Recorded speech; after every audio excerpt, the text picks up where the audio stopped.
नमस्ते भाइ बहिनी र साथीहरू। यो भिडियोमा हामी हेर्नेछ एलिमेन्ट्स पोजिसनिङ। म अब VS कोड ओपन गर्दैछु। ओके, त्यहाँ म विक 2 को भित्र एउटा फाइल बनाउँदैछु w0210_positioning भनेर। अब मैले एमिटले यो ट्याब दबायो अनि यहाँ लेखिदियो एलिमेन्ट पोजिसनिङ। ओके, यो सबैभन्दा एकदम इम्पोर्टेन्ट टपिक हो, त्यो राम्रोसँग हेर्नुहोस्। स्टाइल ट्याग पनि लेख्यो स्टाइलको लागि।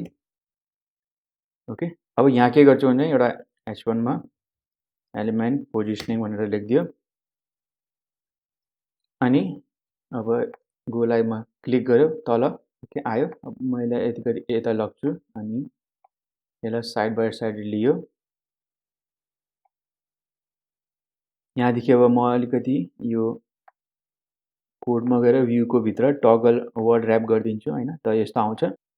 ओके, सो अब म 5 वटा बक्स बनाउँदैछु हैन। div डट आइटम अनि त्यसको भित्र ओके आइटम 1। अब यसलाई मैले 5 वटा बनाइदियो 4 5। ओके, अब 1 2 3 4 5। ओके, यो 5 वटा डिभ आइसकेछ। अब यसलाई मैले स्टाइल दिनु खोजेँ। ओके, डट बक्सको भित्र मैले के दिन्छु width 100 pixel, height 100 pixel, border पनि दिदियो राम्रो देखियोस् भनेर 333। ओके, अनि त्यसपछि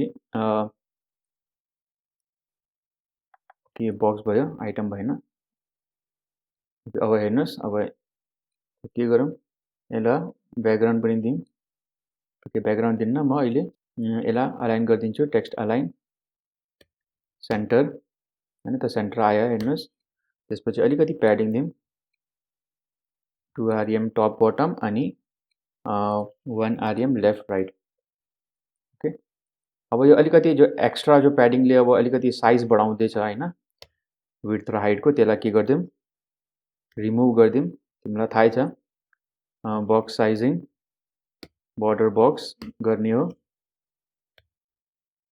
त्यही भएर बर्डर बक्स कति इम्पोर्टेन्ट छ हैन। अनि अब मार्जिन प्याडिङ 0 गर्दिनँ म, यसमा चाहिँदैन।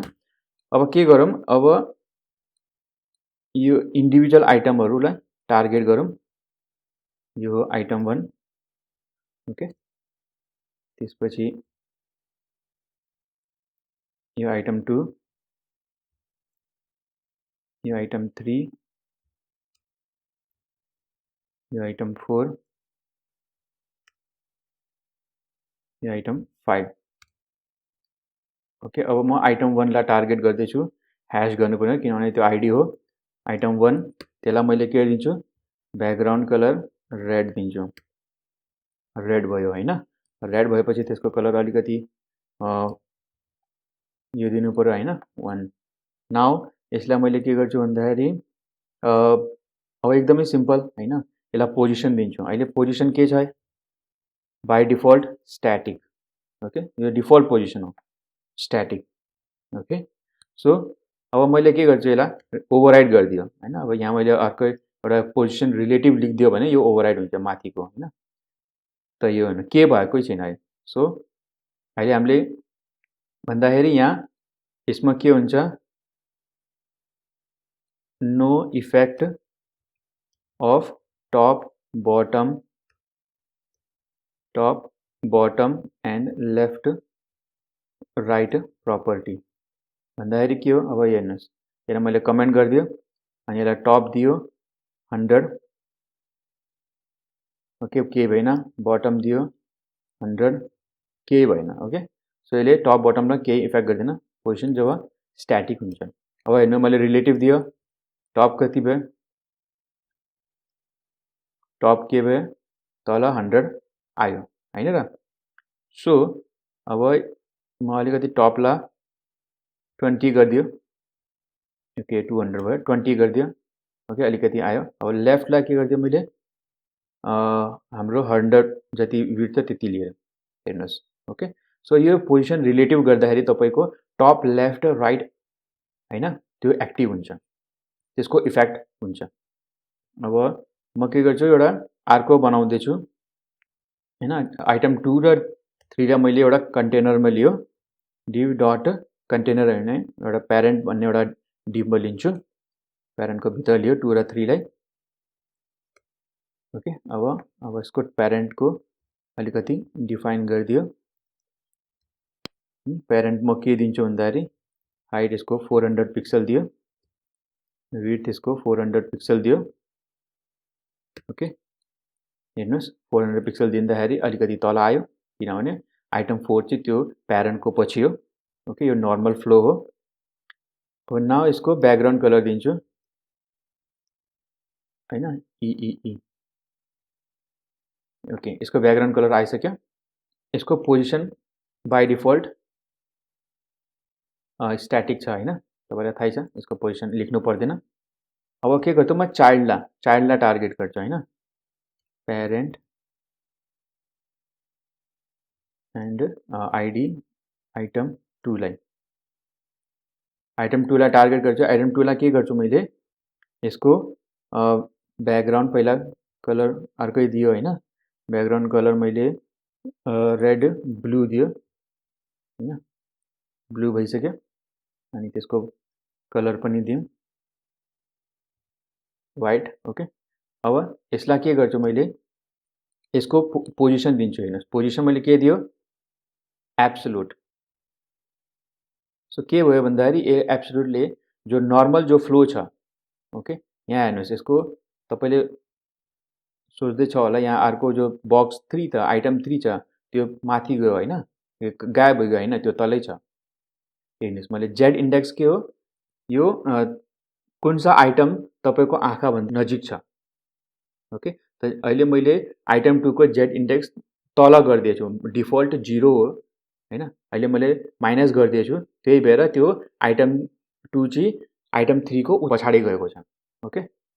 यो आइटम 2 लाई अब नर्मल फ्लोदेखि होइन, जो 1 जो हुन्छ नि पहिला आउँदै थियो आइटम 1, त्यसपछि आइटम 2, आइटम 3, आइटम 4, आइटम 5, त्यो नर्मल फ्लो हो जब हामीले डिफाइन गर्छ।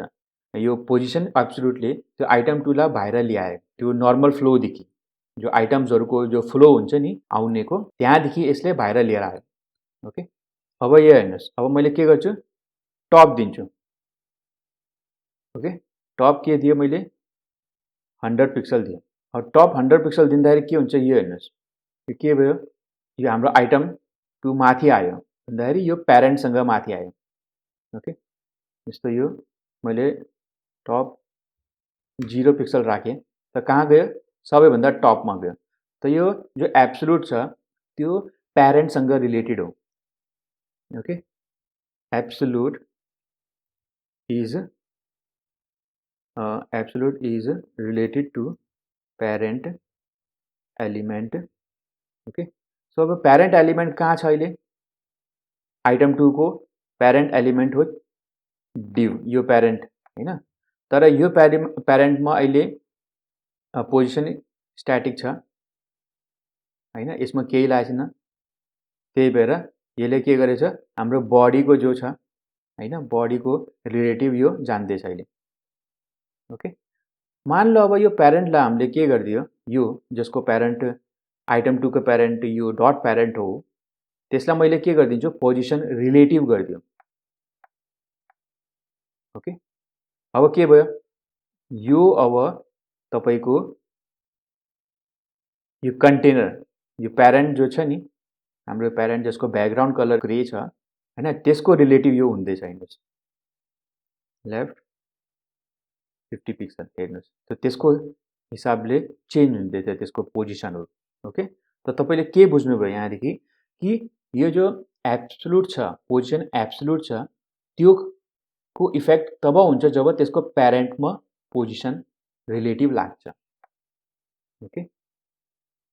Position absolute only works for parent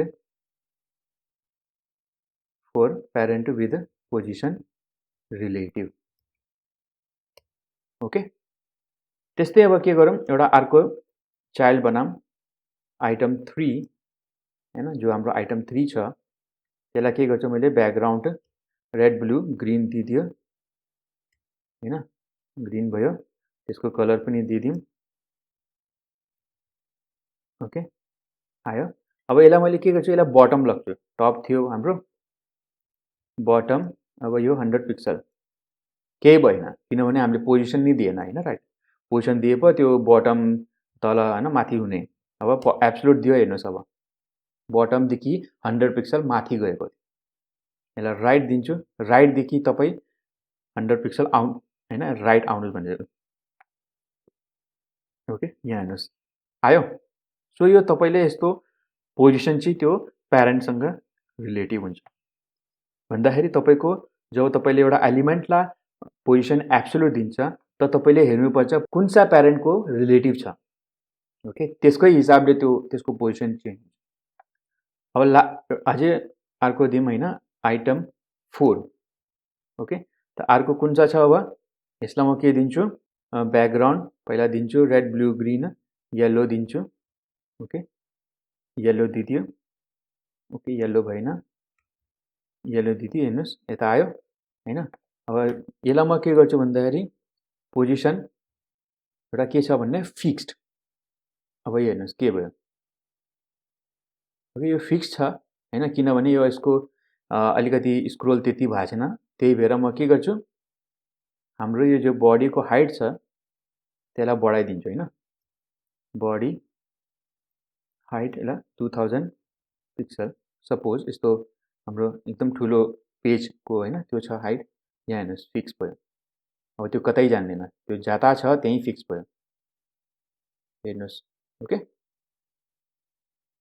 so यो फिक्स्ड भयो, यो भ्यू पोर्ट जो छ त्यसको यो फिक्स्ड भयो।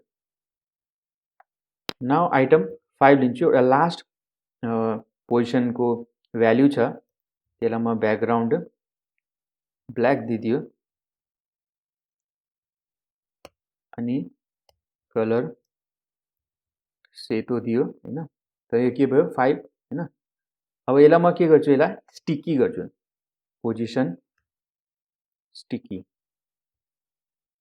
ओके, यो के हुन्छ पोजिसन स्टिकी, पोजिसन स्टिकी तब भनेको तपाईले चिप्काइदिनु, कतै त चिप्काइदिनु। अब कोसँग चिप्काइदिनु, प्यारेन्टसँग।